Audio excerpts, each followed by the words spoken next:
Welcome to the immersion sessions. This is an immersion assignment 1.2. This is sound basics. We're going to talk about some basic sound elements and we're going to work them through in Pro Tools.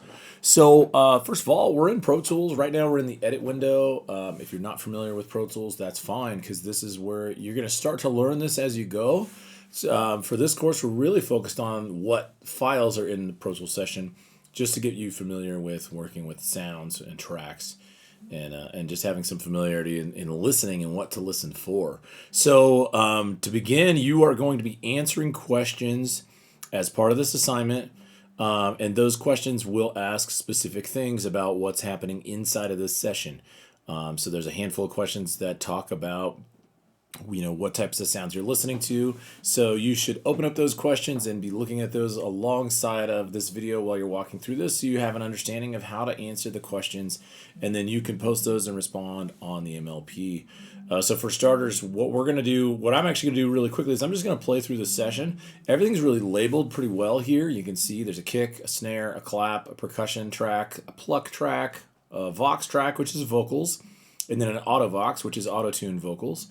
And I'm just going to push play and kind of give you an opportunity to listen to it and absorb it, and then just kind of digest some of it as we look at those questions. Here we go.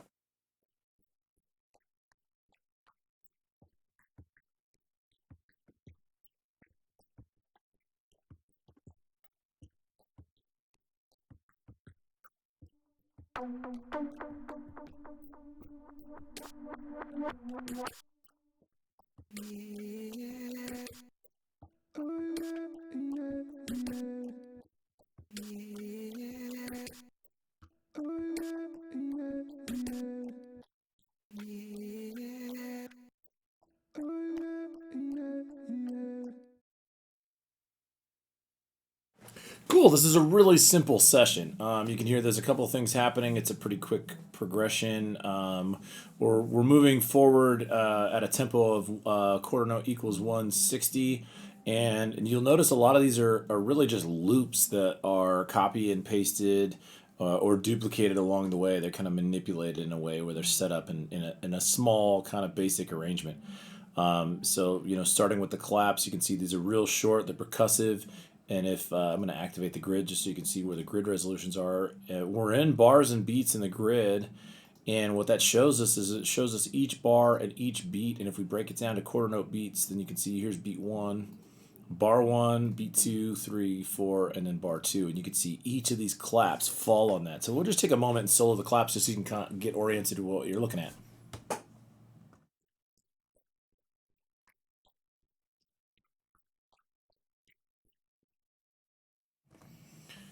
Pretty simple. Those are short, very percussive sounds. You'll also notice that in the kick as we listen to the kick.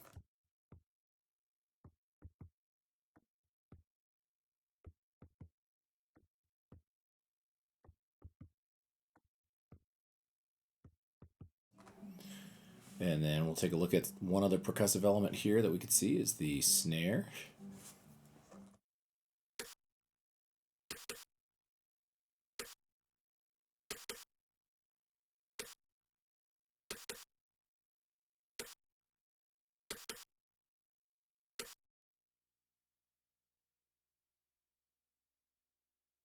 And then the last percussive element that we have is the percussion. And the percussion comes and goes in certain sections. Let's take a listen.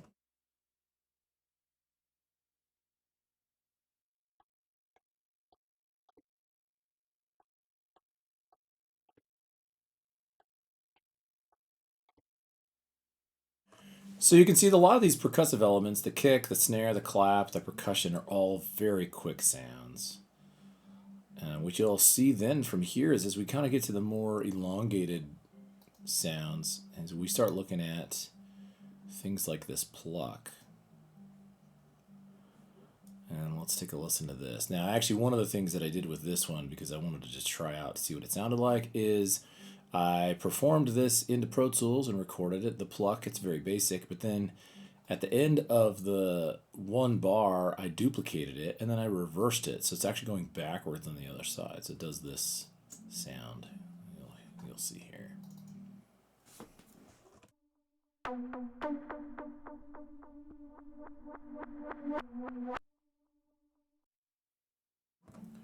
So pretty simple. You do hear some stereo space. So you hear the left right kicking. So like if you're listening to it in headphones or in speakers, you should hear a bounce back and forth as the sound delays and it ping pongs between the left and the right. Take another listen.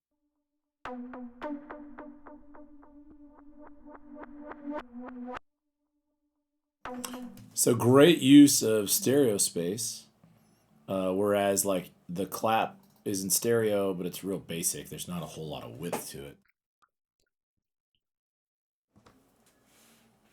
Let's go look at these vocals that are happening. So this is a vocal sample that I found.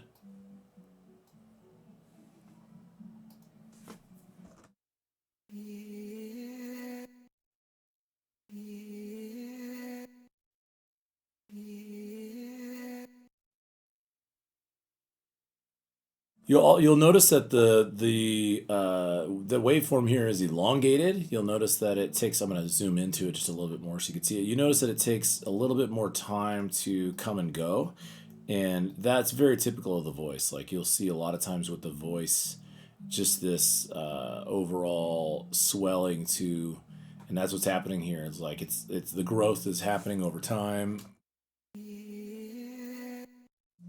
And then there's one more vocal down here that I did an auto tune vocal. I just did a little bit of, I forget, oohs or ahs or something like that into some auto tune, and you'll hear how those go here.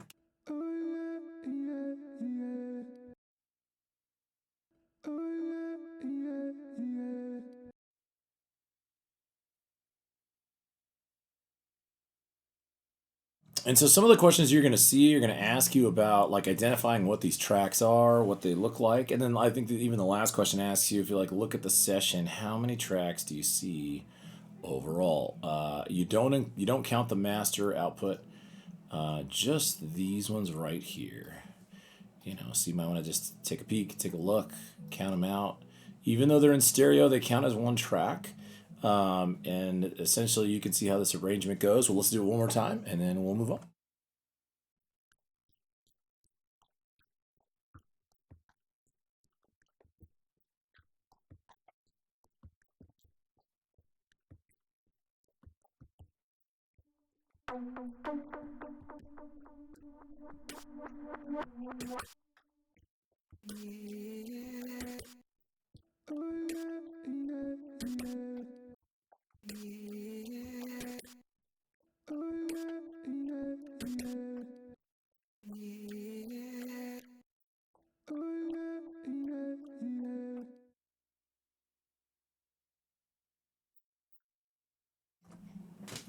And that's it.